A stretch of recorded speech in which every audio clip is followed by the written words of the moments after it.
Alors, pour analyser ces derniers développements, je retrouve du côté de Washington Garrett Martin, politologue à l'American University. Bonsoir, Garrett. Bonsoir, Esther. Alors, les démocrates ont finalement obtenu les modifications qu'ils voulaient, c'est-à-dire une meilleure protection des travailleurs américains, meilleure protection de l'environnement, une réduction aussi des coûts de médicaments sur ordonnance. Rappelez-nous d'abord, pour nous remettre dans le contexte, sur quoi précisément portaient les demandes de modification des démocrates aux États-Unis. C'est certaines demandes qui sont des longues demandes de la part des démocrates en termes de plus de protection sur l'environnement dans ces accords de libre-échange, aussi de plus de renforcement du pouvoir et de l'importance des syndicats, en particulier au Mexique. Une appréciation des démocrates que les syndicats mexicains n'étaient pas assez puissants. Et puis il y a aussi par rapport, évidemment, les industries pharmaceutiques ne sont pas en odeur de sainteté aux États-Unis depuis de nombreuses années.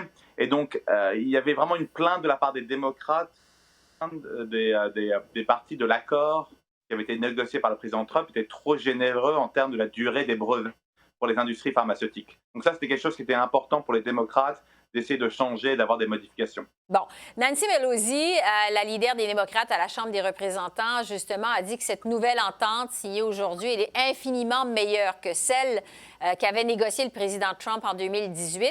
Est-ce que cette ratification, cette signature d'entente sur le plan politique, c'est d'abord et avant tout une victoire pour Nancy Pelosi et les démocrates, ou si c'est d'abord et avant tout une victoire pour le président Trump? Écoutez, ces négociations sur les accords de libre-échange sont toujours compliquées parce qu'il y a toujours énormément de groupes et de partenaires qui participent. Donc ça, c'est toujours difficile. Il faut toujours réconcilier les intérêts de tous. Donc je pense que chacun, il peut trouver sa mouture. Donc je pense qu'évidemment, pour Donald Trump, qui avait fait de l'immigration et de la question du commerce un élément essentiel de sa campagne en 2016, c'est important pour lui de montrer qu'il était capable de négocier. Pour Nancy Pelosi et les démocrates, c'était aussi important de montrer que leur rôle n'était pas seulement de s'opposer au président Trump, mais qu'ils pouvaient aussi avoir des victoires et des avancées en termes de législation. Donc évidemment, je crois que chacun peut essayer de dire à sa base, à ses supporters, qu'ils ont eu gain de cause. Bon, parce que les démocrates, on le sait, sont en plein processus qui vise à destituer le président Trump. D'ailleurs, ils ont formellement déposé aujourd'hui, encore faut-il le dire, deux accusations formelles contre le président Trump, abus de pouvoir et entrave au travail du Congrès. Est-ce qu'on peut dire que les démocrates avaient justement besoin de cette entente sur l'accord de libre-échange entre les trois pays pour démontrer justement qu'ils font autre chose que de tenter de destituer Donald Trump, démontrer qu'ils font quand même avancer d'autres dossiers aux États-Unis? Oui, oui, évidemment, ça c'était très important de montrer, comme j'ai mentionné, que ce n'était pas seulement leur rôle de s'opposer au président Trump, mais il y a aussi, je pense, qu'il y a des dynamiques qui sont internes au Parti démocrate aussi. Le Parti démocrate n'est pas un monolithe en ce moment, excusez-moi. Il y a une aile très progressiste, évidemment, qui est farouchement ou plus farouchement opposée au président Trump, mais il y a aussi une aile modérée, et cette aile modérée était très importante l'année dernière pour gagner les élections et pour gagner la majorité. C'est souvent des gens qui ont été élus pour la première fois dans des districts qui avaient voté pour Trump en 2016. Et donc potentiellement, ce sont des représentants qui sont plus vulnérables en 2020. Donc c'était important pour Nancy Pelosi de aussi pouvoir donner quelque chose pour ces représentants quand ils vont refaire campagne l'année prochaine. Il y a aussi une dimension qui, évidemment, quand on regarde l'ALENA, il y a des États aux États-Unis qui bénéficient plus de ces accords de libre-échange. Donc, pour les représentants qui sont dans ces États frontaliers, en particulier, par exemple, je pense à l'État de New York, à l'État de Texas ou Californie, il y avait plus de pression aussi dans ces États pour délivrer sur ces accords de libre-échange. Bon, juste un mot sur le président Trump. On sait il est empêtré dans ce dossier de sa propre destitution. Il se prépare à entrer en allée électorale, évidemment, en 2020.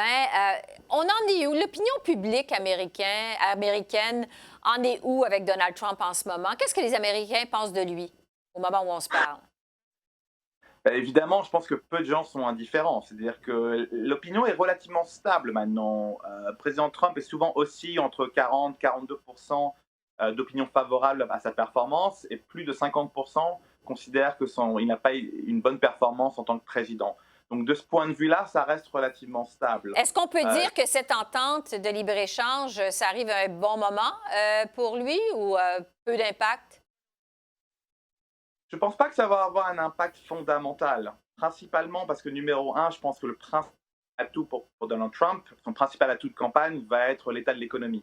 C'est vrai que l'économie continue à croître, Les plus récentes statistiques qu'on a vues montrent encore un taux de chômage qui est historiquement bas et l'économie continue à créer des emplois. Donc je pense que pour Donald Trump, de toute façon, ça allait toujours être son cheval de bataille. Ouais. Deuxièmement, je pense que l'accord de libre-échange va évidemment être vu comme bénéfique. Je pense qu'il va être apprécié par les supporters de Donald Trump. Mais je pense que la principale couverture médiatique va être sur la procédure de destitution. Donc je ne sais pas si vraiment ça va avoir un grand impact, en particulier sur ceux qui sont encore hésitants par rapport à s'ils vont soutenir Donald Trump ou pas. Oui, c'est ce qui est susceptible d'intéresser davantage les Américains. Le premier ministre Trudeau et le président Trump se sont parlé hier soir au téléphone pour discuter des derniers détails, développement de l'accord de libre-échange. Les deux ont dit que ça s'est bien passé, qu'ils avaient hâte de poursuivre leur collaboration. Est-ce que l'incident diplomatique de M. Trudeau la semaine dernière au sommet de l'OTAN, ça a vraiment indisposé M. Trump, vous pensez? Non, je pense pas que ça. C'est évidemment spectaculaire et surprenant au moment où ça se passe, mais bon, déjà, on est dans une ère où on a un déluge d'informations et de nouveaux développements constamment. Donc, je ne sais pas si vraiment les gens vont se souvenir de cet incident à long terme. Mais je pense pas non plus aussi la relation entre Donald Trump et Trudeau de la distance d'analyste me paraît toujours aussi entre le chaud et le froid de toute façon. Donc, je ne pense pas que ça va vraiment changer cette dynamique. Et M. Trump est quelqu'un d'assez transactionnel de toute façon. Donc, s'il y a un intérêt à critiquer ou un bénéfice pour lui à critiquer M. Trudeau, il le fera facilement, comme il l'a fait par le passé. Si par contre, il y a un bénéfice à donner les louanges de M. Trudeau, il le fera aussi de même manière. Donc, je ne pense pas que ça va vraiment avoir un énorme impact. Oui, parce que quand on regarde les développements aujourd'hui, il ne semble pas y avoir eu vraiment d'impact. Pour ce qui est des prochaines étapes maintenant, Garrett, le Canada attend que vous, de votre côté de la frontière, vous l'ayez formellement ratifié, que les États-Unis, que le Congrès le ratifie formellement avant, ici, de notre côté, de le faire. On dit qu'un vote sur la ratification pourrait avoir lieu au Congrès américain avant Noël.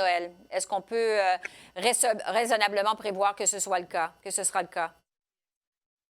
Oui, je pense qu'on peut s'attendre à une déviation du processus normal. Un processus normal commence avec la Maison-Blanche envoie un texte de loi au Congrès et doit d'abord commencer avec la Chambre basse, la Chambre des représentants. Et normalement, c'est un processus qui peut prendre 90 jours. Mais je pense que les partis ont intérêt, ont envie d'avoir un vote rapide.